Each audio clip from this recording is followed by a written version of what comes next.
Hello there, this is James Scrofty, as 1978, and as I've now discussed in countless previous videos, in particular in part 5 of the series Links to Darity Underbar, insecure white boys, their token supporters, and in short, what we describe as the political right wing in general, are never actually fighting for anything, but instead merely fighting against a phantom enemy onto which they've projected their self-righteous and egocentric fear of being made to feel uncomfortable, threatened, and judged, and worst of all, of being forced to accept that they are no longer the centre of the universe, forced to accept that other people not only exist, but also have rights, that they now have a say in what is and isn't a bad thing and what have you, and that they, as I'll explain in a moment, are also a market to whom businesses can sell, and by far the most ironic example of this bitter and absurd reality, demonstrating that yesterday's mortal enemy is today's brother in arms, because the only question is what's making insecure white boys feel uncomfortable, threatened and judged at this precise moment,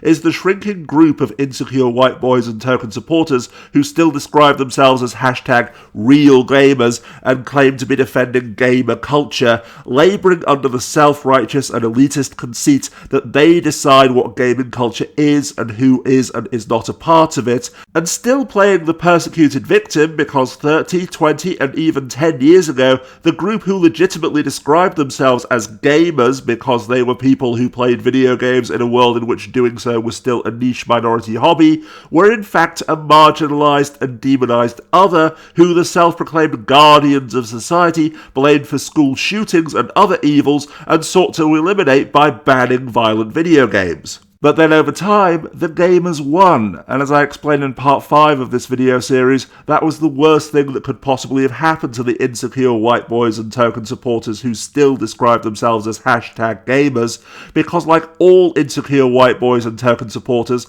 they have to keep the illusion of being the persecuted and oppressed victim alive. And on top of that as well, the flip side of no longer being a strange and alien other and of actually becoming mainstream is that you lose all of your exclusivity and mystique. After all, what's the point of identifying as a gamer, or anything else for that matter, when anyone can be one, and virtually no one bats an eyelid if you are? No different from the target of any other moral panic, in fact, from death metal to Elvis's hips, the fear of video games died down because after a while they weren't strange or alien anymore, and therefore no one of any real cultural significance or influence still feared them or could profit from exploiting that fear. Indeed, the reason why the label of gamer is now an obsolete joke, kept alive only by exclusionary and elitist insecure white boys and their token supporters, is that nowadays, essentially everyone is a gamer because essentially everyone plays video games, meaning that the only actual argument, if you can even call it that, is over what is and isn't a quote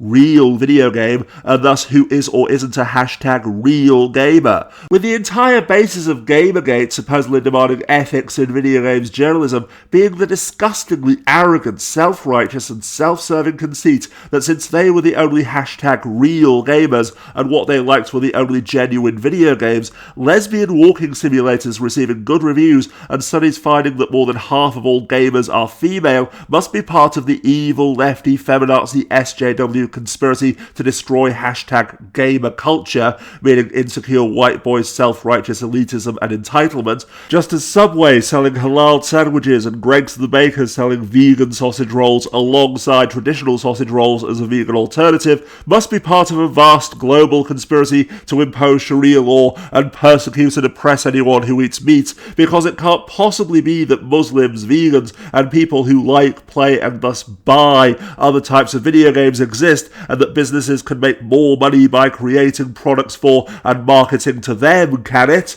As a matter of fact, by far the biggest irony of the entire hashtag real gamer backlash, and by extension Comicsgate and so forth, is that the very same people who scream capitalism bitches, insisting that Anita Sarkeesian and everyone who agrees with her needs to shut up because if video games are misogynistic, then it's because misogyny sells, are angry at video game developers and publishers for,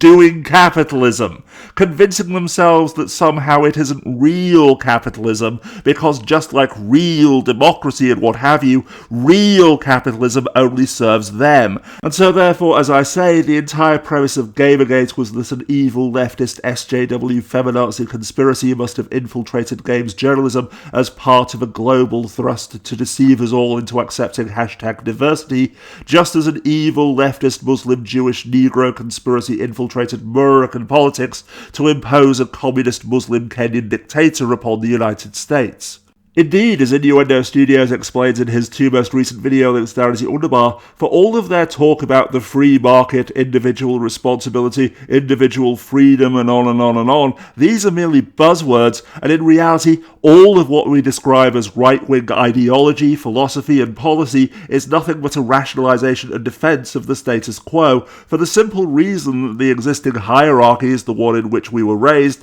and thus the one that makes us feel the most comfortable, meaning that therefore any alteration in the natural order that makes them feel uncomfortable, threatened, and judged must obviously be the result of commie pinko socialist liberals trying to impose change from without and violate the natural order of things in which, by sheer coincidence, straight white and cisgendered men just happen to be the ideal, the standard, and the norm. And as I explained in one of my other previous videos, also links down at the underbar, this means that as counterintuitive as this may sound, the most fanatical defenders of any social hierarchy are not the billionaires, exploiters, and oppressors at the very top, but those who languish near the bottom while maintaining some level of privilege and entitlement, because they are the ones who are most terrified that any change in the system will rob them of what little they have and push them down into the dirt. To quote a character in one episode of Stargate SG-1, among the Shabadai, even the lowest man is chief among his women,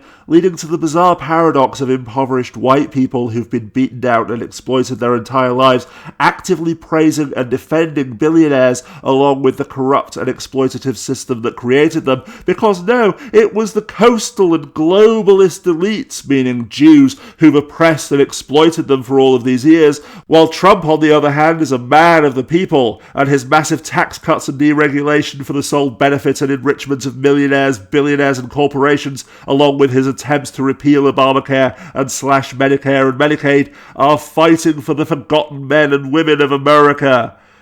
Somehow. Apparently it makes sense if you just scream that AOC is a communist who wants to confiscate your cows. Therefore, no different from fundamentalist Christians, people who believe in the conspiracy of hashtag white genocide, people who believe that chemicals in the water are turning frogs gay, and every other kind of insecure white boy and token supporter, while people who still describe themselves as gamers, angrily declaring that they are hashtag real gamers, are still clinging to the self-aggrandizing delusion that they are the oppressed minority under threat of censorship or worse, somehow convincing themselves that even if she did actually want to ban sexist video games, which she doesn't, except in the self-righteous delusions of insecure white boys with a martyr complex the size of New Jersey, a feminist media critic with a YouTube channel is the centre of a vast global conspiracy which will somehow manage to achieve what 20 years of combined effort by Republicans and Democrats failed to accomplish, even with massive public support and before the Supreme Court struck down any future possibility of such a ban in the United States. The reality is that hashtag real gamers are now on the side of their oppressor, on the same side as Jack Thompson and everyone else who did once condemn video games as quote-unquote murder simulators and actively fought to have them all banned, but who now, no different from the gamers who they once demonized, have also come to the conclusion that leftist feminazi SJW lesbians are the greatest threat that hashtag Western civilization has ever faced, solely because that boogeyman is now the one making them feel uncomfortable, threatened, and judged, therefore making it the irrational fear which they can most successfully exploit for profit and personal gain. Because in the end, it's got nothing to do with video games, just as the backlash against veganism has nothing to do with eating meat, and instead hashtag real gamers are merely another breed of insecure white boys and token supporters who've merely invested more of their identity and resulting martyr complex in being hashtag real gamers and defending so-called video game culture from the evil leftist feminazi SJW conspiracy than in being white and defending so-called Western civilization, or being Christian and defending so-called religious liberty and so forth. No different from their fellow sellouts, the quote-unquote new atheists, having once been condemned and in many cases still being condemned as the boogeyman, the cause of school shootings and other evils in society, they are now fighting side by side with other right-wing regressives and reactionaries against the new boogeyman of progressive leftist gay, trans, feminazi social justice, not to defend gaming, Western civilization or what have you, as they self-righteously proclaim, but instead no different from the insecure white boys and token supporters raging against the new Captain Marvel movie, for example. As Moviebob pointed out in his previous video on the subject, links down in the underbar, they are simply pissed off that having assumed that they would remain their core fan base for all time, that they would forever be the sole market and thus the supreme arbiters of what was and wasn't successful, they are shitting themselves with rage and developing vast global conspiracy theories simply to avoid the fact that they are not.